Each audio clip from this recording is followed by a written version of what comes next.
सूक्ष्मातून ज्ञान मिळणे ही मानवजातीच्या कल्याणाच्या दृष्टीने एक अमूल्य उपलब्धी आहे.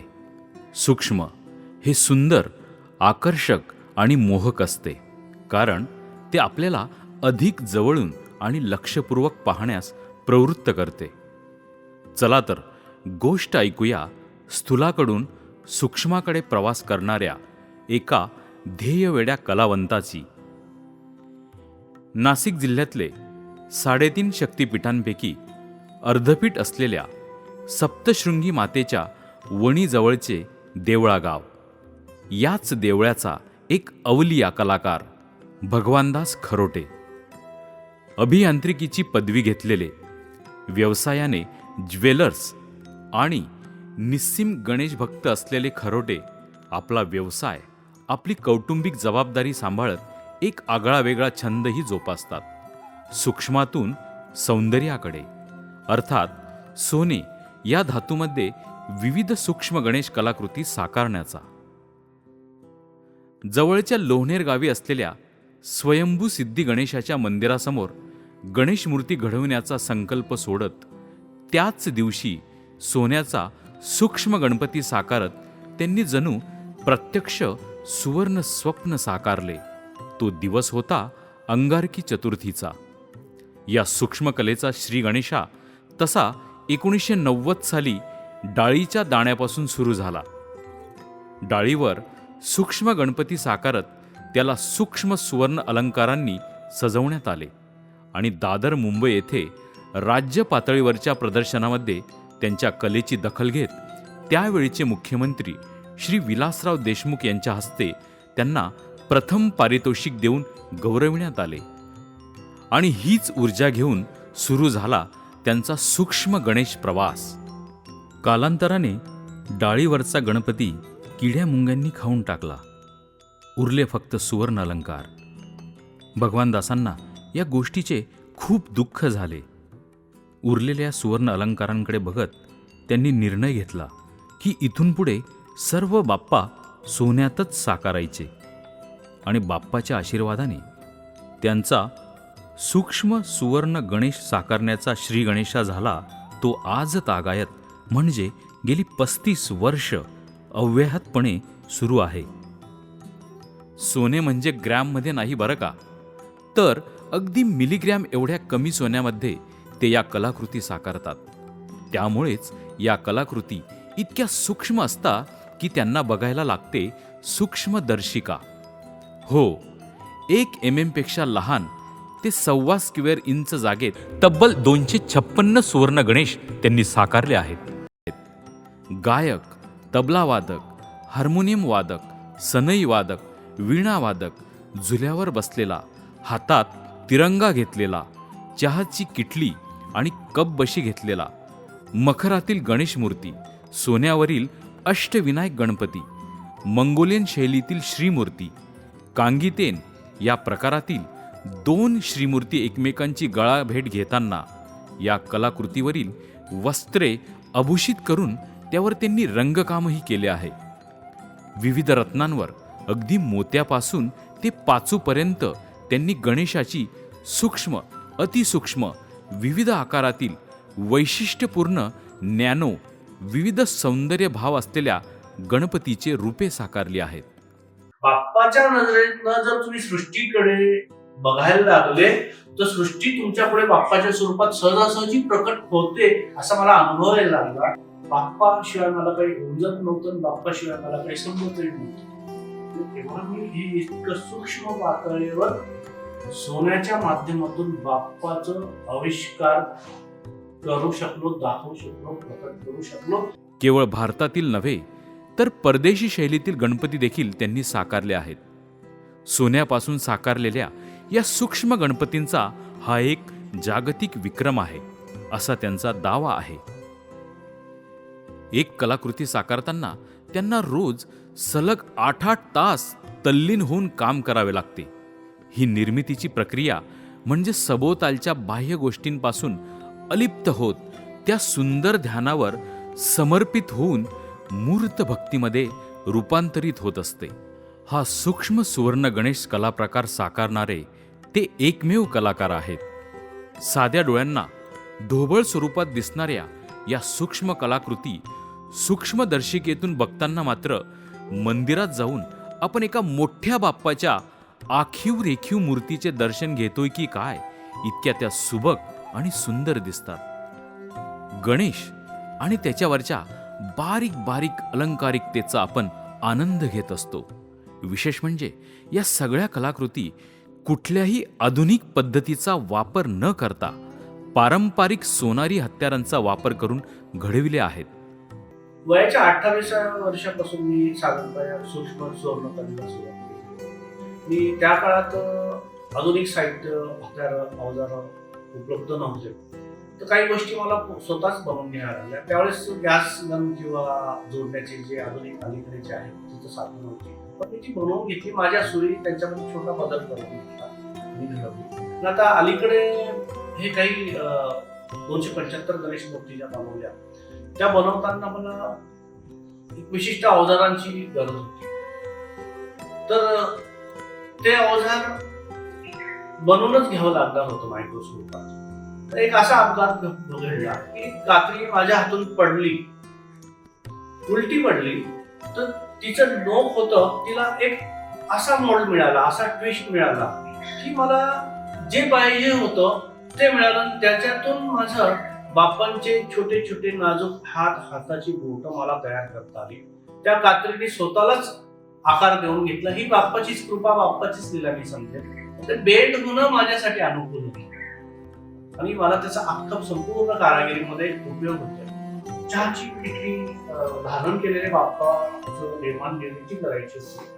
मला कळत नव्हतं की त्यांचा कसा आकार घ्यायचा. तुम्ही रोज चहा पाण्याला बोलवायचो आणि किटली घेऊन त्याला बसायला लावायचं की बाबा रे असा बैस तसा बैस. त्यावेळेस ते माझ्या मनात हृदयात भिनलं की हे असा हवा. तेव्हा ते बाप्पांचा आविष्कार असतो. अलंकार मूर्तीवर न कोरता शंख, चक्र, गदा, त्रिशूल, सर्प यांसारखे अलंकार आणि आयुधे यांची सुट्या स्वरूपात निर्मिती करून नंतर मूर्तीवर बसवण्यात आलेली आहेत. ही अजून एक खासियत. या सूक्ष्म गणेश कलाकृती हाताळताना मूर्तीवरील सुटे अलंकार जर सरकले किंवा खाली पडले तर भगवानदास आपल्या समोर अगदी लीलया पद्धतीने ते जागच्या जागी बसवतात. स्थूल प्रकृती असलेला श्री गणेश सूक्ष्म पद्धतीने सूक्ष्मदर्शिकेतून बघताना मात्र अणुरेणू या थोकडा तुका आकाशा एवढा याची प्रचिती येते. केवळ काही मिनिटे वेळ दिलेल्या शिवसेना प्रमुख माननीय बाळासाहेब ठाकरेंनी या कलाकृती बघता बघता सर्व कामे बाजूला ठेवून चक्क 3 तास या सूक्ष्म कलेचा मनमुराद आनंद घेत संपूर्ण ठाकरे कुटुंबियांना व इतर मित्रमंडळींना यात सामावून घेतले.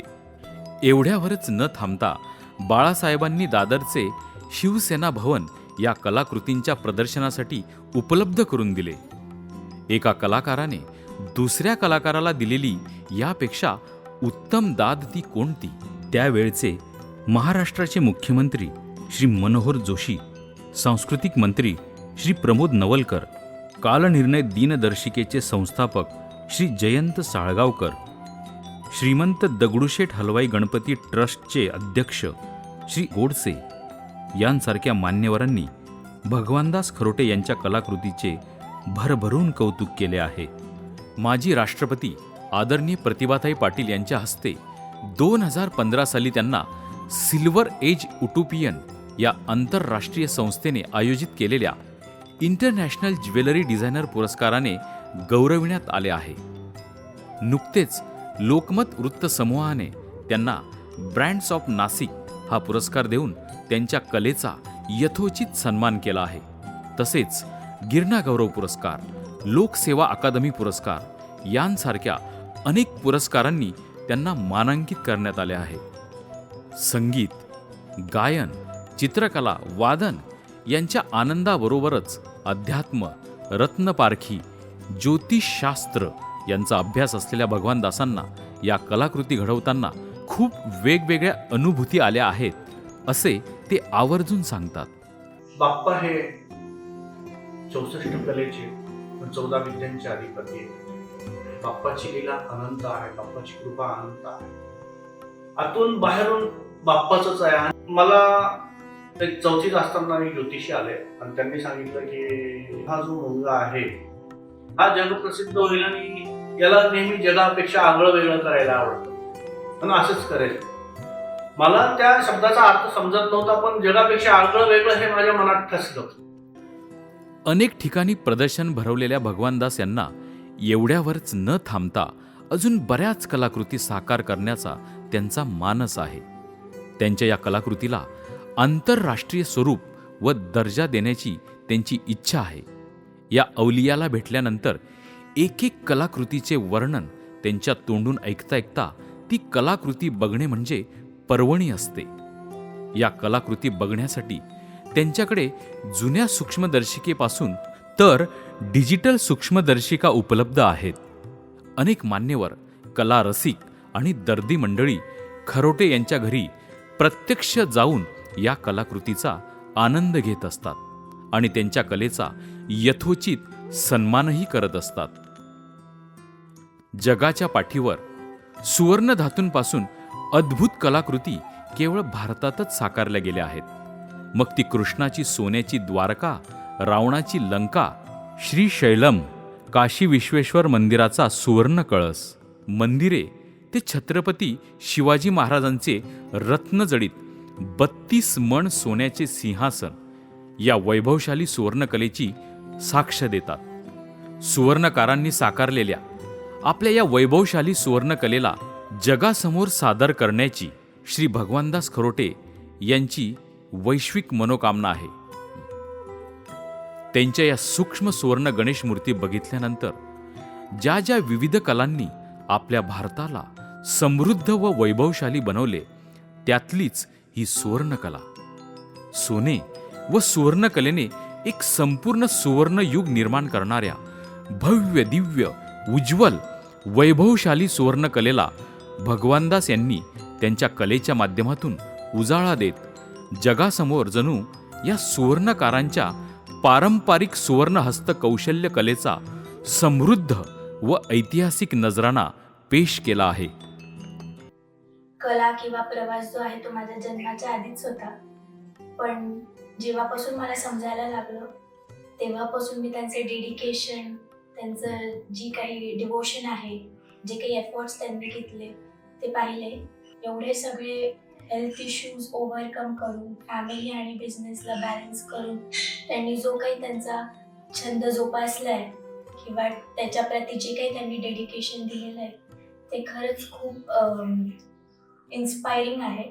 आणि ॲट द एज ऑफ 58 त्यांचा अजूनही त्याच्यासाठीचा जो काही चार्म किंवा पॉझिटिव्हिटी आहे ते बघून खरंच त्यांच्याबद्दल खूप प्राऊड फील होतं. ही त्यांची म्हणजे ऑलमोस्ट 25 इयर्सची साधना आहे.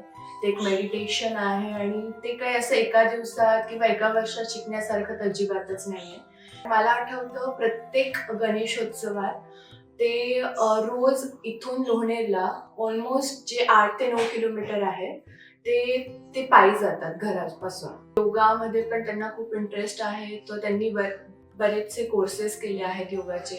त्यासोबतच त्यांनी प्राणिक हिलिंग, एनर्जी मेडिसिन, जेमोलॉजी असे वेगळे कोर्सेस केले आहेत.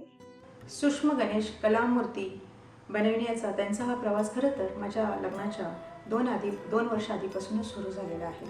आणि आवर्जून सांगायची एक गोष्ट अशी की माझ्या लग्नानंतरून 1 वर्षात त्यांना मेजर हार्ट अटॅक आला. तेव्हा डॉक्टरांनी आम्हाला बायपास सजेस्ट केली, पण बायपास न करता किंवा लगेच करायची नाही म्हणून त्यांनी योगा, ध्यानधारणा, लाईफस्टाईल या सर्व गोष्टीचं पालन करून 22 वर्ष ते एक्सटेंड केलं. आणि अशा ह्याच्यातही त्यांचा गणपतीचा जो प्रवास होता तो चालूच राहिला. खरं तर खूप अवघड गोष्ट होती, कारण 6-6 तास एका ठिकाणी बसणं, त्राटक साधना करणं, श्वासोश्वास न घेता ते गणपती बनवणं ही खूप अवघड गोष्ट होती. तरीही त्यांनी ती अशक्य गोष्ट शक्य करून दाखवली. याच्यातच आम्हाला कुटुंबियांना खूप आनंदाची गोष्ट आहे. खरं तर या सगळ्या गोष्टी बनवताना त्यांनी त्याला कनक अंगण म्हणून नाव पण समर्पित केलं आहे. कनक म्हणजे सोनं आणि अंगण म्हणजे गण म्हणजे गणपती. कनक अंगण म्हणजे छोट्या छोट्या गणेशाच्या मूर्ती त्यांनी ते नाव पण समर्पित केलेलं आहे. खरं तरी बाप्पाची कृपाच आहे आमच्या कुटुंबियावर. आणि हे सगळं करत असताना त्यांची बाप्पाची भक्ती आणि श्रद्धा किती दृढ आहे याचाही आम्हाला वेळोवेळी अनुभव येत असतो. या सगळ्या गोष्टींचा आम्ही खूप आनंद घेत असतो आणि आम्हालाही वाटतं की याचा आनंद तुम्ही सर्वांनी घ्यावा.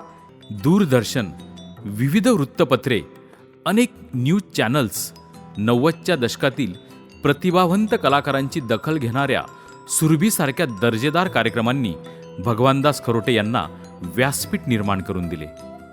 तुमच्या किंवा तुमच्या जवळपासच्या शहरात हे प्रदर्शन असले तर भगवानदासाने साकारलेल्या या सूक्ष्म सुवर्ण गणेश भगवंताच्या अवताराचा जरूर आनंद घ्या. आणि याच्यात समर्पण भाव, भक्तिभाव, एक जिद्द किंवा एक बाप्पाविषयी ओढ अशी वाढत गेली आणि तिथूनच वेगवेगळ्या कल्पनाचं सृजन होत गेलं. आणि हा एक प्रवास आहे की तो यांत्रिक पातळीवर न राहता समर्पित भावनेने त्याचं रूपांतर भक्तीत होत गेलं. ही जरी कला पारंपरिक असली पण याला मला वेगळ्या वाटा चोखाळाव्या लागल्या. 6-6 तास बैठक देणं, प्राणायाम करणं किंवा त्राटक साधना करणं, ह्या गोष्टींवर भर द्यावा लागला. कारण एक श्वास घेणं सुद्धा त्या गोष्टीला अडचणीचं वाटत होतं. आपण सूक्ष्मात सूक्ष्म किती बघू शकतो, किती वेळ धरून ते जोडू शकतो, याला पण एक मर्यादा असतात. पण ह्या बाप्पाच्या कृपेने सगळ्या पार पडत गेल्या आणि बाप्पानी मला माझ्याकडनं ते सगळं करून घेतलं. मी तर फार निमित्त मात्र आहे. ज्या कालखंडात मी ह्या कलाकृती बनवत होतो त्या कालखंडात असं झालं की मला जळीस्थळी काष्टी बाप्पा दिसायला लागले. डोळे लावले बाप्पा, आंघोळ करताना बाप्पा, जेवताना बाप्पा. बाप्पा शिवाय मला काही दिसत नाही. मनात, चित्तात, हृदयात, अंतकरणात, विचारात, आचारात बाप्पा बाप्पा बाप्पा. जे आहे ते बाप्पांमुळे आहे, जे आहे ते बाप्पांसाठीच आहे, जे होणार आहे ते पण बाप्पांसाठीच होणार आहे.